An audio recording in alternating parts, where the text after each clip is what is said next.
In a society obsessed with beauty, status, and lineage, Barbara Daly Baekeland possessed an abundance of all three. Her life, which began with the promise of magazine covers, high society galas, and the trappings of inherited wealth, ended in a scene of unimaginable horror. A blood-soaked penthouse in London's affluent Chelsea district, a kitchen knife plunged deep into her heart. The hand that wielded the weapon belonged to her own son, Antony Baekeland. This is not merely a story of murder, nor a sensationalized mystery to be whispered about in elite circles. It is a harrowing descent into delusion, dysfunction, and the suffocating darkness that can fester within even the most gilded of cages. Barbara Daly entered the world on September 28, 1921 in Cambridge, Massachusetts, as the only child of Frank and Nina Daly. From the outset, she was a figure of striking beauty, her fiery red hair a beacon, her piercing eyes betraying a restless ambition that seemed to hum beneath her porcelain exterior.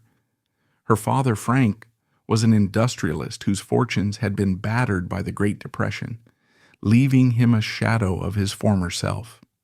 Her mother, Nina, was a fragile socialite, her delicate beauty masking a mind already fractured by one nervous breakdown before Barbara's birth. To the outside world, the Daly family projected an image of polished refinement, but beneath the surface, their foundation was crumbling, poised on the edge of a fault line that would soon give way. That collapse came in 1933 when Barbara was just 11 years old. Frank Daly, broken by financial ruin and despair, drove his car into the family garage, sealed the windows, and let the engine run. The carbon monoxide filled the space, and with it, his life slipped away.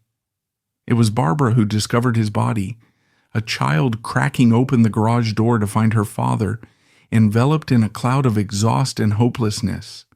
The image seared itself into her psyche, a haunting specter that would shape her life in ways she could never escape. The loss of her father was not just a personal tragedy. It was the first fracture in a life that would come to be defined by its breaks. Following Frank's suicide, Barbara and her mother fled to New York City, seeking refuge in the opulent Delmonico Hotel, a grand gilded sanctuary that seemed to promise insulation from their pain. For a teenager, the city was a glittering stage, and Barbara was determined to claim her place upon it. She refused to be defined by her father's death or her family's fragility. Instead, she embraced reinvention, cultivating an image of elegance and ambition. Private schools honed her poise, and her beauty opened doors to the world of show business. She secured a Hollywood screen test alongside actor Dana Andrews, her face framed by the camera's unblinking eye. But Hollywood, discerning and fickle, passed her over. Her beauty was undeniable, but her performance lacked the spark to ignite a star. Undeterred, Barbara turned to modeling, where her striking features found a home. Vogue and Harper's Bazaar featured her in their pages, her red lips and pale skin a vision of timeless allure. She was named one of New York's 10 most beautiful girls, a title that cemented her status as a woman to be admired, envied, and desired. Men sought her company, women measured themselves against her. Yet, beneath the gloss of her public persona, Barbara was chasing something more, a life that would eclipse the shadows of her past. In 1942, Barbara stepped into her most significant role yet, the radiant bride of Brooks Bakeland, grandson of Leo Bakeland, the inventor of Bakelite, the world's first synthetic plastic. The Bakeland fortune, built on this revolutionary material, promised a life of unimaginable wealth and prestige. Barbara and Brooks were a vision of perfection, two beautiful people draped in the elegance of old money and the allure of new possibilities. Their wedding was a spectacle, a fairy tale scripted for the society pages. But fairy tales, as Barbara would learn, are fragile illusions. The marriage was founded on a deception. Barbara had told Brooks she was pregnant, a lie crafted to secure his commitment. When the truth emerged, the trust between them fractured, though the wedding proceeded. The cracks in their union were evident from the start, but for a time, the veneer of wealth and beauty held them together. They moved effortlessly between Manhattan's elite circles and Europe's cultural hubs, their lives a montage of champagne flutes, transatlantic voyages, and friendships with luminaries like Salvador Dali and Tennessee Williams. In 1946, Barbara gave birth to their son, Antony, known as Tony, a boy with a quiet demeanor and a storm brewing beneath the surface.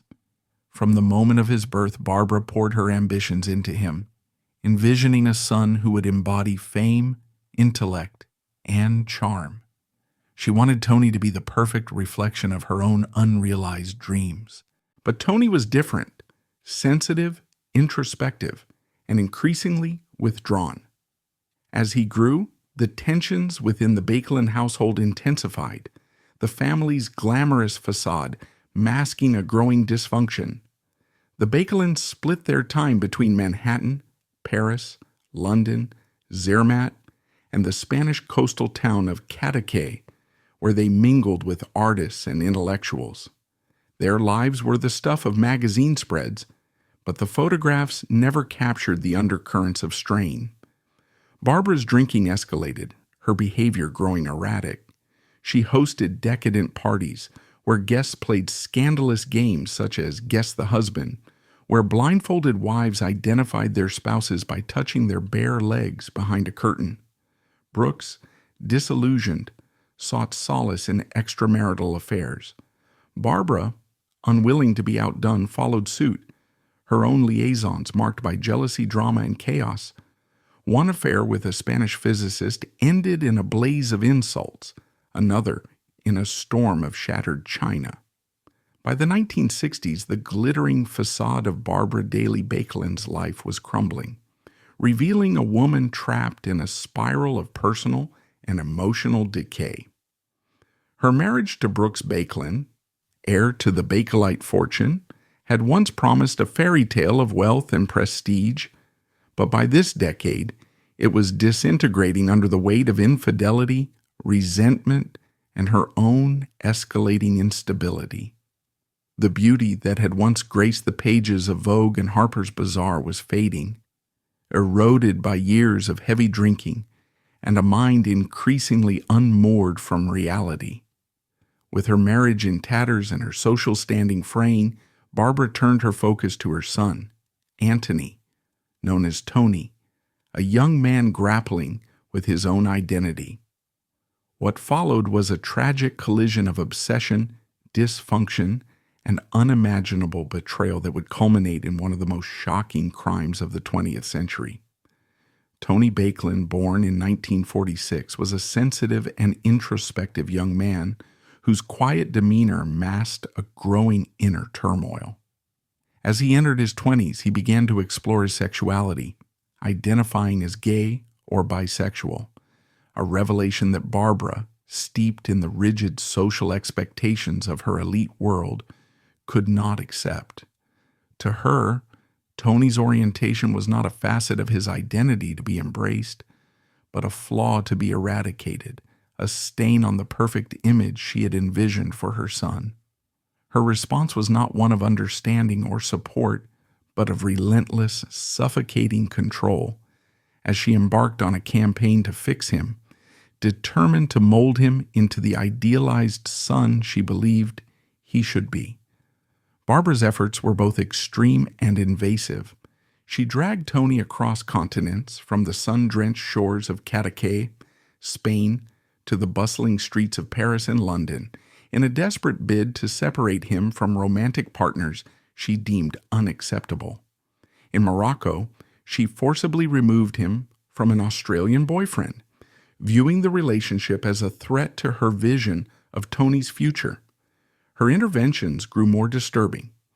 In a misguided and morally reprehensible attempt to convert him to heterosexuality, She allegedly hired prostitutes to seduce him, believing that such encounters could alter his desires. These actions were not only futile but deeply damaging, driving a wedge between mother and son and exacerbating Tony's sense of alienation and confusion. Barbara's control extended beyond physical interventions. She monitored Tony's every move, dictating his social interactions and scrutinizing his relationships. Her obsession with shaping his life left little room for his own agency, creating a dynamic in which Tony felt increasingly trapped. The more she tightened her grip, the more their relationship fractured, each attempt to save him, pushing him further into emotional turmoil. The most horrifying and controversial chapter of the Bakeland saga centers on an allegation so grotesque it defies comprehension, that Barbara, in her desperate bid to control Tony's sexuality, engaged in a sexual relationship with him. This claim, supported by some of Barbara's close friends and later corroborated by her ex-husband Brooks, casts a dark shadow over her legacy. According to those who believe the story, Barbara justified her actions as a twisted form of salvation, believing that by initiating an intimate relationship with her son, she could cure him of his homosexuality and protect him from the societal shame she feared would destroy him. The allegation, however, was not universally accepted. Some of Barbara's acquaintances dismissed it as salacious gossip, a rumor fueled by the scandal-hungry elite who thrived on the Bakeland's unraveling. Others argued that such an act was inconsistent with Barbara's character, pointing to her public persona as a glamorous socialite rather than a figure capable of such depravity. Yet whether true or not, the mere existence of the claim reflects the depth of Barbara's desperation and the toxic boundaries she crossed in her obsession with her son. If true, it was an act of profound betrayal, shattering the already fragile bond between mother and son. If false, it was a lie that the world was all too eager to believe, a testament to the grotesque fascination with the Bakeland's downfall. The psychological impact on Tony, regardless of the truth, was devastating. His mother's relentless interference in his life, coupled with the possibility of such an unthinkable violation, deepened his sense of isolation and contributed to his deteriorating mental state. The Bakeland household, once a stage for glittering parties and intellectual gatherings, had become a battleground of emotional and psychological warfare. As her efforts to control Tony failed, Barbara's own mental and emotional stability deteriorated. Her drinking, once a social indulgence, became a crutch, with mornings marked by the clink of liquor bottles and evenings dissolving into drunken rages. Her behavior grew increasingly erratic, alienating the social circles that had once celebrated her. In one particularly unhinged episode, she stalked Samuel Adams Green, a prominent New York art curator, across Central Park. Barefoot, clad in a luxurious lynx coat, she moved like a specter of her former self, her actions those of a woman untethered from reason. The incident, witnessed by passers-by, cemented her reputation as a figure teetering on the edge of madness. The final blow to Barbara's fragile psyche came in 1968, when Brooks divorced her to marry Sylvie, a young woman who had previously been romantically involved with Tony. The betrayal was a crushing humiliation, severing the last threads of Barbara's connection to the life she had once known. Her response was a series of self-destructive acts that shocked even those accustomed to her volatility.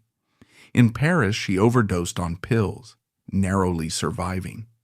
In London, she attempted to slash her wrists just hours before a dinner party hosted by actress Jessica Tandy, her cries for help mingling with the clatter of fine china.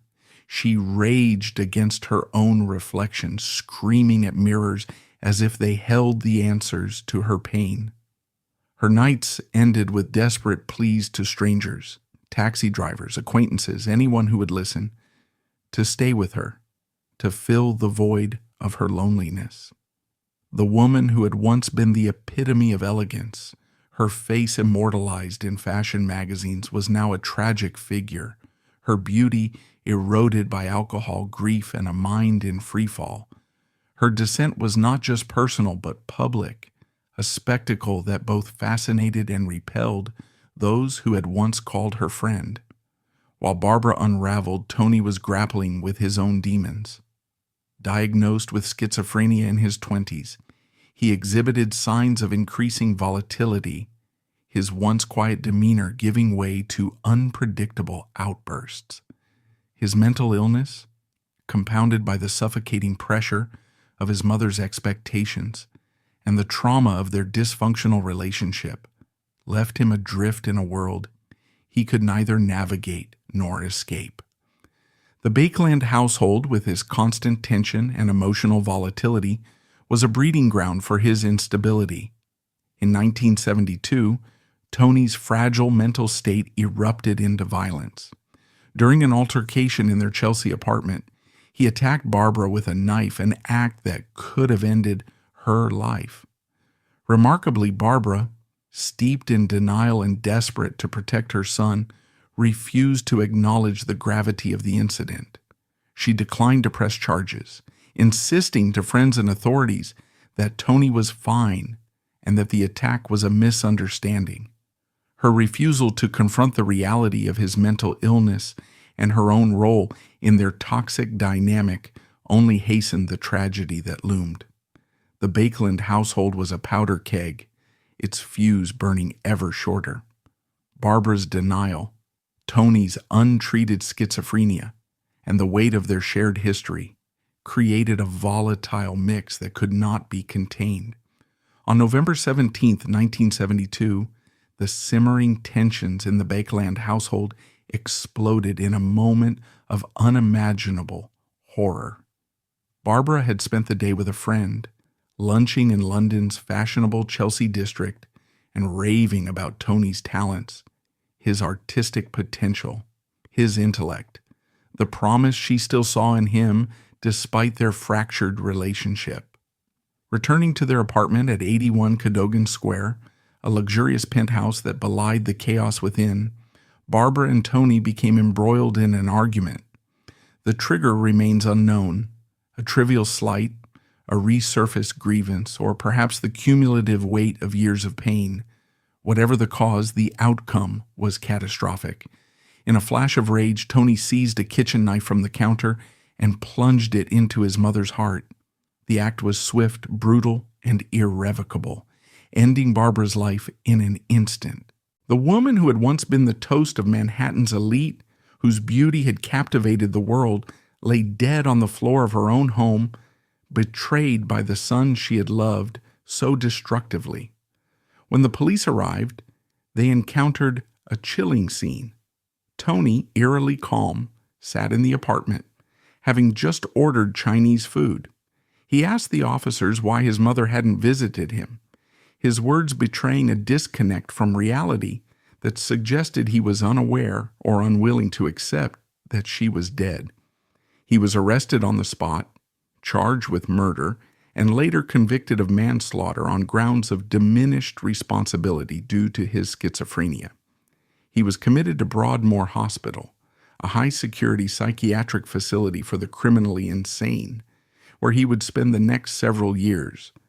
Barbara's funeral was a stark contrast to the vibrant, glamorous life she had led. Held in London, it was a small private affair, attended by only a handful of mourners. The glittering socialites who had once vied for her invitations, the artists and intellectuals who had toasted her at parties, were conspicuously absent. Brooks, now living in France with his new wife, did not attend. Tony, confined to Broadmoor, was unable to say goodbye. Barbara's body was returned to her native Massachusetts, where she was laid to rest in an unmarked grave, a patch of earth with no headstone, no epitaph, only silence to mark her passing. The absence of a marker was a poignant symbol of her faded legacy, a woman who had craved adoration, now forgotten by the world she had once dazzled. The Bakeland fortune, valued at approximately $10 million and derived from the Bakelite Empire, was bequeathed to Tony, the sole heir.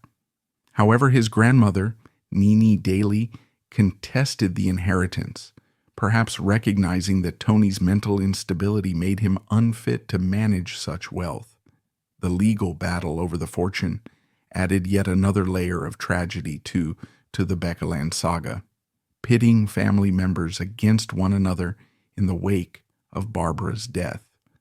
In July 1980, after years of treatment at Broadmoor, Tony was deemed fit for release, a decision that would prove catastrophic. Just 6 days after returning to New York, he visited Nini in her Manhattan apartment.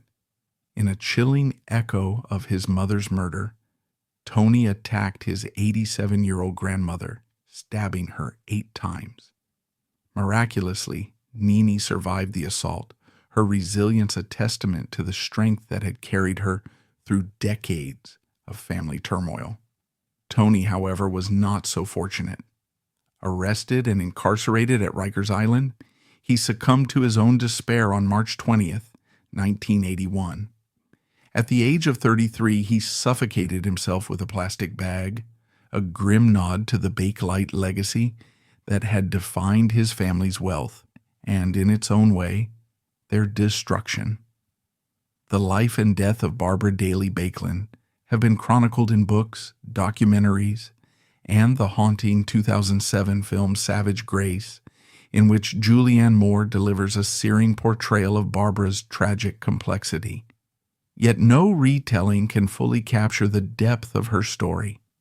A woman who sought to sculpt her life into a masterpiece of glamour, only to see it dissolve in blood, betrayal, and madness.